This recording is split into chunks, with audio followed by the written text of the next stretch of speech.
ನವದೆಹಲಿಯ ಜಂತರ್ ಮಂತರ್ನಲ್ಲಿ ನಡೀತಾ ಇದ್ದಂತಹ ಒಂದು ಪ್ರತಿಭಟನೆ. ಆದರೆ ಈಗ ಸಂಸತ್ ಭವನದವರೆಗೂ ಕೂಡ ಪ್ರತಿಭಟನಾಕಾರರು ಬಂದಿದ್ದಾರೆ. ಸಂಸತ್ ಭವನದ ಗೇಟ್ ಬಳಿ ಭಾರಿ ಹೈಡ್ರಾಮವೇ ನಡೀತಾ ಇದೆ. ಸಂಸತ್ ಭವನದ ಮುಖ್ಯ ದ್ವಾರವನ್ನ ಬಂದ್ ಮಾಡಿದ್ದಾರೆ ಈಗ ಪೊಲೀಸರು. ಸಿಜೆಪಿಯಿಂದ ನಡೆದಿರುವಂತಹ ಒಂದು ಸಂಸತ್ ಭವನ ಚಲೋ. ಸಂಸತ್ ಭವನದ ಬಳಿ ಈಗ ಹೈಡ್ರಾಮವೇ ನಡೀತಾ ಇದೆ. ಪ್ರತಿಭಟನಾಕಾರರ ಮೇಲೆ ಅಶ್ರುವಾಯು ಪ್ರಯೋಗ ಮಾಡೋದಕ್ಕೂ ಕೂಡ ಈಗಾಗಲೇ ಪೊಲೀಸರು ಸಿದ್ಧತೆಯನ್ನ ಮಾಡಿಕೊಂಡಿದ್ದಾರೆ. ಈ ಒಂದು ದೃಶ್ಯಗಳನ್ನು ನೋಡಿ, ಎಷ್ಟು ಮಾಸ್ ಆಗಿ ನುಗ್ಗುತ್ತಾ ಇದ್ದಾರೆ ಈಗ ವಿದ್ಯಾರ್ಥಿಗಳು, ಯುವ ಸಮೂಹ ಅಂತೇಳಿ ಆಗ್ಲಿಂದಲೂ ಕೂಡ ಮಾತಾಡ್ತಾ ಇದ್ದೀವಿ. ಇದು ಆ ಯುವ ಸಮೂಹದ ಕಿಚ್ಚೇನಿದೆ, ಇದು ತಣ್ಣಗಾಗುವಂಥ ಲಕ್ಷಣ ಈಗ ಸದ್ಯಕ್ಕೆ ಕಾಣಿಸ್ತಾ ಇಲ್ಲ. ಒಂದು ವೇಳೆ ಸರ್ಕಾರ ಇದೇ ರೀತಿಯಾದಂಥ ತನ್ನ ಒಂದು ಮುಂಡುತನವನ್ನು ಪ್ರದರ್ಶನ ಮಾಡ್ತಾನೆ ಹೋದರೆ, ಇಲ್ಲ ನಾವು ಮಾತಾಡೋದಿಲ್ಲ, ಅದೇನು ನೀವು ಮಾಡ್ತೀರಾ ಮಾಡ್ಕೊಳ್ಳಿ ಅನ್ನೋ ರೀತಿಯಲ್ಲಿ ಏನಾದರೂ ಧೋರಣೆಯಲ್ಲಿ ಇದ್ದರೆ ಅದು ಖಂಡಿತವಾಗ್ಲೂ ಮುಂದೆ ಒಂದು ದೊಡ್ಡ ಅನಾಹುತಕ್ಕೆ ನಾಂದಿ ಹಾಡಬಹುದು. ಸೊ ಹಾಗಾಗಿನೇ ಇದನ್ನು ಅರಿತಿರುವಂತಹ ಈಗ ಕೇಂದ್ರ ಸರ್ಕಾರ ಜೆ.ಪಿ. ನಡ್ಡಾ ಅವರ ಮೂಲಕ ಒಂದು ಮಾತುಕತೆಗೆ ಅಂತ ಹೇಳಿ ಮುಂದಾಗ್ತಾ ಇದೆ. ಸಿಜೆಪಿಯ ನಾಯಕರು ಕೂಡ ಈಗ ಒಪ್ಕೊಂಡಿದ್ದಾರೆ. ಅವರು ಕೂಡ ಜೆ.ಪಿ. ನಡ್ಡಾ ಅವ್ರ ಜೊತೆಗೆ ಮಾತಾಡೋದಕ್ಕೆ ಅಂತ ಹೇಳಿ ಮುಂದಾಗ್ತಾ ಇದ್ದಾರೆ. ಸಿಜೆಪಿ ಜೊತೆಗೆ ಇಲ್ಲಿ ವಿದ್ಯಾರ್ಥಿಗಳ ಒಂದು ಬೇಡಿಕೆ ಇಲ್ಲಿ ಬಹಳ ಪ್ರಮುಖವಾಗಿ ನಾವು ನೋಡಬೇಕಾಗಿರುವಂಥದ್ದು ವಿದ್ಯಾರ್ಥಿಗಳು. ಯಾಕಂದರೆ ನೀಟ್ ಪ್ರಶ್ನೆ ಪತ್ರಿಕೆಯಲ್ಲಿ ಆದಂಥ ಒಂದು ಅಕ್ರಮ, ಅದರಿಂದ ಆಗಿರುವಂಥ ಜೀವನ ಬರ್ಬಾದ್. ಯಾಕಂದರೆ ಎಷ್ಟು ಜನ ಯುವಕರ ಜೀವನ ಹಾಳಾಗಿದೆ. ಇಲ್ಲಿ 20ಕ್ಕೂ ಹೆಚ್ಚು ವಿದ್ಯಾರ್ಥಿಗಳು ಸಾವನ್ನಪ್ಪಿದ್ದಾರೆ. ಇದೆಲ್ಲದಕ್ಕೂ ಕೂಡ ಬೆಲೆನೇ ಇಲ್ವಾ ಹಾಗಾದರೆ ಅವರ ಸಾವಿಗೆ, ಅಥವಾ ಅವರ ಜೀವಕ್ಕೆ ಬೆಲೆ ಇಲ್ವಾ? ವಿದ್ಯಾರ್ಥಿಗಳೇ ಮುಂದಿನ ಇಡೀ ನಮ್ಮ ದೇಶದ ಭದ್ರ ಬುನಾದಿ ಹಾಕ್ಕೊಡ್ಬೇಕಾಗಿರುವಂಥವರೇ ಈಗಿನ ಯುವ ಸಮೂಹ.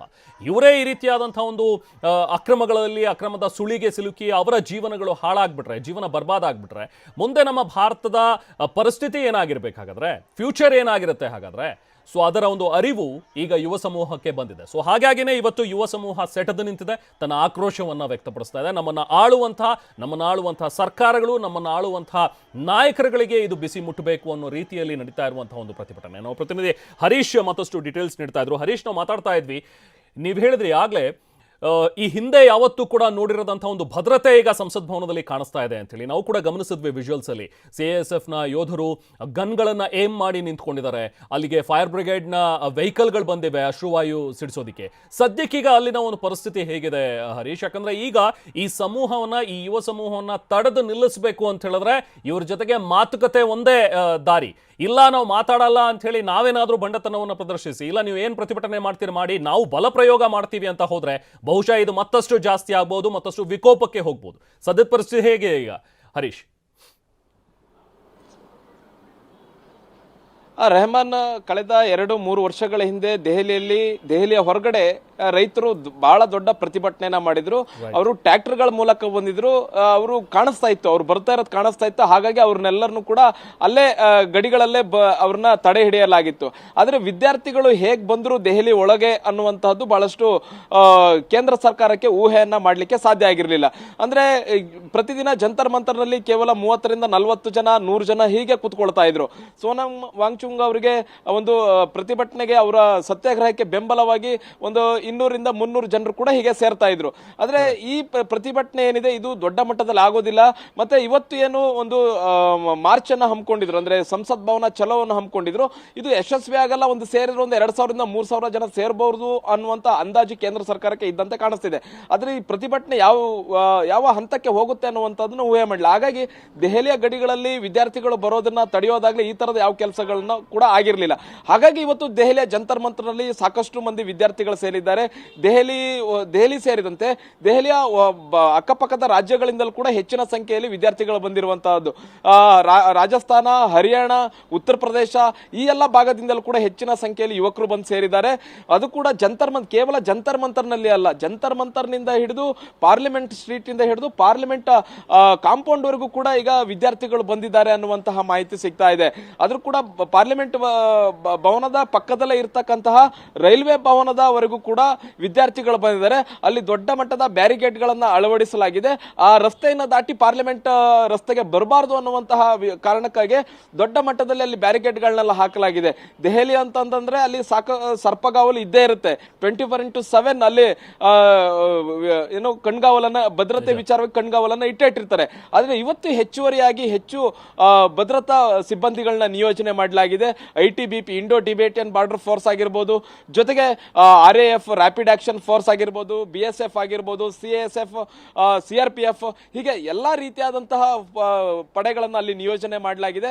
ನಿಯೋಜನೆ ಮಾಡಿ ಅಲ್ಲಿ ವಿದ್ಯಾರ್ಥಿಗಳನ್ನ ಪಾರ್ಲಿಮೆಂಟ್ ಆವರಣಕ್ಕೆ ಎಂಟ್ರಿ ಕೊಡಬಾರದು, ಆ ಒಂದು ಭದ್ರತೆಯನ್ನ ಮಾಡ್ಕೊಡ್ಲಿಕ್ಕೆ ಎಲ್ಲ ರೀತಿಯಾದ ತಯಾರಿಯನ್ನು ಮಾಡ್ಕೊಂಡಿರುವಂತದ್ದು. ಜೊತೆ ಜಲ ಫಿರಂಗಿಗಳಾಗಿರ್ಬೋದು, ಮತ್ತೆ ಗಾಳಿಯಲ್ಲಿ ಗುಂಡು ಹಾರಿಸಲಿಕ್ಕೆ ಎಲ್ಲ ರೀತಿಯಾದಂತಹ ಸಿದ್ಧತೆಗಳನ್ನ ಮಾಡ್ಕೊಳ್ಳಲಾಗಿದೆ. ಬಹು ಮುಖ್ಯವಾಗಿ ಈಗಾಗಲೇ ರೈಲ್ವೆ ಭವನದ ತನಕ ವಿದ್ಯಾರ್ಥಿಗಳು ಬಂದಿರುವಂತಹದ್ದು, ಅವರ ಆಕ್ರೋಶದ ಕಟ್ಟೆ ಹೊಡಿತಾ ಇದೆ. ಇದುವರೆಗೂ ಕೂಡ ಕೇಂದ್ರ ಸರ್ಕಾರದ ಪ್ರತಿನಿಧಿಗಳು ನಮ್ಮನ್ನ ಭೇಟಿ ಆಗಿಲ್ಲ ಅನ್ನುವಂಥದ್ದು. ಕಳೆದ 1 ತಿಂಗಳಿನಿಂದ ಜಂತರ್ ಮಂತರ್ನಲ್ಲಿ ನಿರಂತರವಾದಂತಹ ಪ್ರತಿಭಟನೆಯನ್ನ ವಿದ್ಯಾರ್ಥಿಗಳು ಮಾಡ್ತಾ ಇದ್ದಾರೆ. ಆದ್ರೆ ಯಾವುದೇ ರೀತಿಯಾದಂತಹ ಕೇಂದ್ರದ ಪ್ರತಿನಿಧಿಗಳು ಬಂದು ಏನ್ ನಿಮ್ಮ ಸಮಸ್ಯೆ, ಏನಕ್ಕಾಗಿ ಪ್ರೊಟೆಸ್ಟ್ ಮಾಡ್ತಾ ಇದ್ದೀರಿ ಅನ್ನುವಂಥದ್ದನ್ನ ಯಾರು ಕೇಳುವಂತ ಪ್ರಯತ್ನವನ್ನು ಕೂಡ ಮಾಡಲಿಲ್ಲ. ಹಾಗಾಗಿ ಆ ಪ್ರೊಟೆಸ್ಟ್ ನಿರಂತರವಾಗಿ ನಡೀತಾ ಇತ್ತು.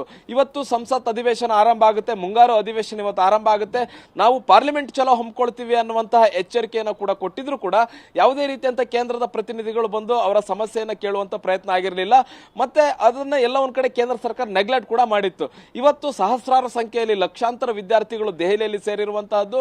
ದೆಹಲಿಯಲ್ಲಿ ಸೇರಿರೋದ್ರಿಂದ ಪರಿಸ್ಥಿತಿ ಕೈ ಮೀರಿ ಹೋಗ್ತಾ ಇದೆ, ಪ್ರತಿಭಟನೆ ಜಾಸ್ತಿ ಆಗ್ತಾ ಇದೆ. ಅವರತ್ತ ಎಷ್ಟೇ ಜಲಪಿರಂಗಿಯನ್ನ ಹಾರಿಸಿದ್ರು ಕೂಡ, ಅವರನ್ನ ಜಲ ಪಿರಂಗಿ ಹಾರಿಸುವ ಮೂಲಕ ಅವ್ರನ್ನ ತಡೆದ್ರು ಕೂಡ ಅವರು ಸೆಟೆದು ನಿಲ್ತಾ ಇದ್ದಾರೆ. ಲಾಠಿ ಪ್ರಹಾರ ಮಾಡಿದ್ರು ಕೂಡ ಅವರು ಮತ್ತೆ ಸೆಟೆದು ನಿಲ್ತಾ ಇದ್ದಾರೆ. ಅದೆಷ್ಟು ಹೊಡಿತೀರಾ ಹೊಡಿರಿ, ಅದೆಷ್ಟು ಜಲಪಿರಂಗಿ ಹಾರಿಸ್ತೀರಾ ಹಾರಿಸಿ, ನಾವು ನಮಗೆ ನಮ್ಮ ಬೇಡಿಕೆಗಳನ್ನ ಈಡೇರಿಸಿ ಅನ್ನುವಂತ ನಿಟ್ಟಿನಲ್ಲಿ ಅವರು ಮುನ್ನುಗ್ತಾ ಇದ್ದಾರೆ. ಜೊತೆಗೆ ಕೇಂದ್ರ ಸರ್ಕಾರದ ಪ್ರತಿನಿಧಿಗಳು ಕೂಡ ಇನ್ನೇನು ಕೆಲವೇ ಕ್ಷಣಗಳಲ್ಲಿ ಅವ್ರನ್ನ ಭೇಟಿ ಆಗುವಂತಹ ಸಾಧ್ಯತೆ ಇದೆ. ಅಫಿಷಿಯಲ್ ಆಗಿ ಯಾವುದೇ ರೀತಿಯಾದಂತಹ ಕನ್ಫರ್ಮೇಶನ್ ಬಂದಿಲ್ಲ.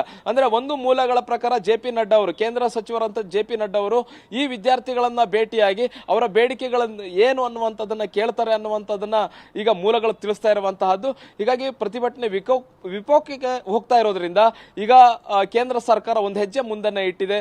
ವಿದ್ಯಾರ್ಥಿಗಳ ಬೇಡಿಕೆಗಳು ಏನು, ಅವರ ಆಶೋತ್ತರಗಳು ಏನು ಅನ್ನುವಂಥದ್ದನ್ನ ಕೇಳಲಿಕ್ಕೆ ಈಗ ಮುಂದಾಗಿದೆ ಅನ್ನುವಂತಹದ್ದು. ರೆಹಮಾನ್.